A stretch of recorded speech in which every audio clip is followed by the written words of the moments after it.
برج اکرم، آپ کا سیارہ ابھی بھی الٹی گردش میں چل رہا ہے، دوسروں سے الجھن پیدا ہوگی، بات بات پر مزاج سے برہمی پیدا ہو سکتی ہے۔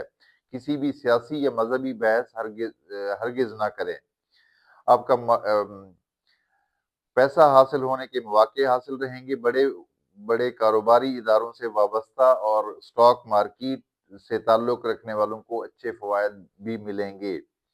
پراپرٹی کے شعبے سے تعلق رکھنے والے بھی فائدے میں رہیں گے اور کام میں اضافہ ہوگا۔ گاڑیوں کا بزنس کرنے والوں کو بھی فوائد ملیں گے، زراعت سے وابستہ لوگ بھی فائدے میں رہیں گے۔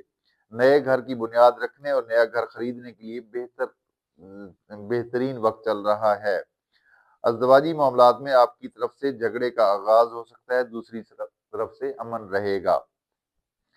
ملازم پیشہ افراد کو سخت محتاط رہنا ہوگا، دوسروں کو معاف کرنا انتقام سے بہتر ثابت ہوگا۔ تعلیمی معاملات میں بہتری رہے گی، سفری معاملات میں آسانی ملے گی، دوستوں سے خوشی ملے گی۔ صحت کے معاملات میں مبتلا افراد خونی امراض میں مبتلا افراد کے لیے احتیاط طلب وقت چل رہا ہے۔